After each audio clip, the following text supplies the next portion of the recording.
Well, thank you indeed for staying with us here on KTN Business today. On this second part of the show, we'll be discussing a wide array of different topics, including, of course, agriculture, a bit of politics, when indeed the self-declared general of the National Resistance Movement, Miguna does arrive. If he does arrive within the hour, we'll also be talking about the exports from Africa. That, of course, will be later on. But for now, today is Monday, of course, the 26th of March. And every Monday, we focus on what you as a viewer, you as a farmer can do in the world of agriculture to be able to, well, create farming as a business. And farming in Nandi, a father's love for fish farming, saw him send his son to college to study fisheries after his graduation from college. The two then went on and turned their small fish farm into a respectable breeder of tilapia fingerlings for that entire county. On this week's episode of The Next Frontier, Philip Keitany brings us this story from Nandi. Take a look.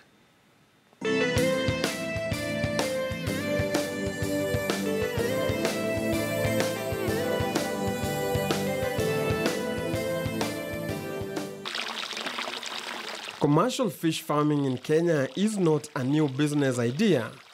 Kenya is endowed with many aquatic resources with successful aquaculture potentials. Kenya is ranked the fourth major producer of aquaculture in Africa. However, freshwater aquaculture, including breeding, rearing, and harvesting, has in the recent past registered a depressed performance despite its potential capacity of 11 million tons per year. In 2018, the Kibaki government launched the Economic Stimulus Program, ESP, that saw the rollout of fish ponds across the country. And in Nandi, we constructed 300 ponds in each sub-county. So this is Tinderet sub-county, and we also constructed 300 ponds. So we had challenges because what I'm saying is that we are few. So some of the farmers abandoned their ponds. Meet Andrew Kimeli Kemei, a new kind of fishmonger, who is also the founder of Senetwa Fish Farm in Tinderet sub-county, Nandi County. Andrew is a beneficiary of the ESP program, but being a Kalenjin, fish farming was a new ballgame for him. But with passion and dedication, Andrew has grown to be a respectable fish farmer in the region. Fish pond moja go 1,000 kwa fish pond moja, lakini fish pond nyingine ni kwa catfish kama 1,000. As his fish farm grew, Andrew found himself struggling with the new venture because he had minimum knowledge on how to run the growing fish farm. And being a father, Andrew made an executive decision and sent his son to college to study fisheries. And the rest is now history, as the son graduated and is now the farm manager. Hii fish pond niko naye ni kama 8. Niko 8. Lakini wakati hiyo niliona ya kwamba hii fish pond na maendelea, lakini nataka mwasome. Kwa maana hii fish pond amekuwa wengi na mia kwa kusomea. Lakini wakati 2010, wakati tulianza nikaeleza vijana wangu moja ikapa enda somea fishery. Sasa kaenda university kusomea.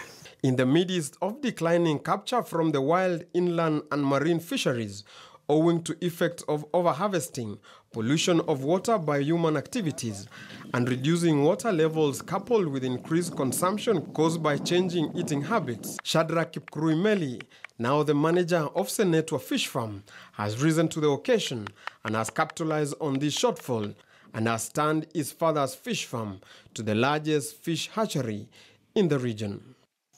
When feeding fish, you prioritize about proteins. We should have high proteins so that you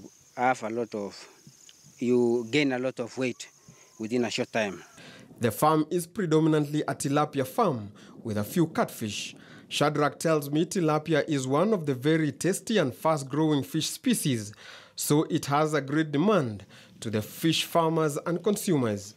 It has made a revolution in the field of fish farming. We now sell our fish to Elgeyo Marakwet. Some we sell to Nakuru, Some we sell to Uasin Gishu. If I take in a month, we can sell to 5,000 fingerlings, depending with the order. With the table size, the market is there throughout. In fact, we cannot satisfy the consumption of tilapia or the fish. We even end up stopping selling the table size because we find that if we sell our table size, we shall not get the required products to produce the fingerlings. By farming the tilapia fish in modern ways, using up-to-date technology and techniques, Shadrach says farmers can be able to achieve the desired income within a very short time. We do what is known as integration, farm integration, whereby we rely our water from the water from the ponds, which have a lot of nutrients. We irrigate our crops. We have planted more than 7,000 tomatoes during the dry season, and we use the water from the ponds. So you find that we are using two things at the same time. The ponds have fish, and at the same time the water that are in the fish are in the ponds irrigate our crops. Most farmers have not known that the water from the ponds have a lot of nutrients. Tilapia fish farming is also a suitable way of earning for unemployed due to the high rate and demand for the tilapia in both local and international markets. Tilapia fish can survive in 12 to 40 degrees centigrade temperatures and grows well in 16 to 35 degrees centigrade temperatures. We have trained the farmers on how to do primary processing.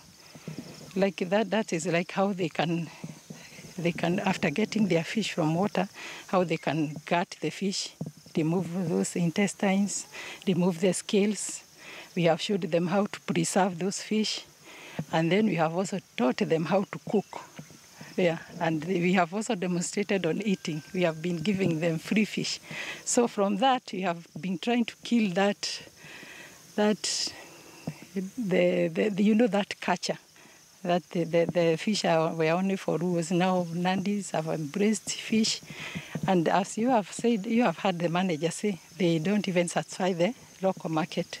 To improve the profitability and viability of aquaculture industry, Shadrach believes it is necessary to ensure that farmers have access to quality feed that are formulated to standardized specification of the reared fish species at its various development stages. Majority of farmers from Nandi County are known for crop and animal production. But these farmers from Senator Tinderet sub-county have dared to go where the majority won't, and they are now the largest producers of both fingerlings and table fish. Philip Keitany,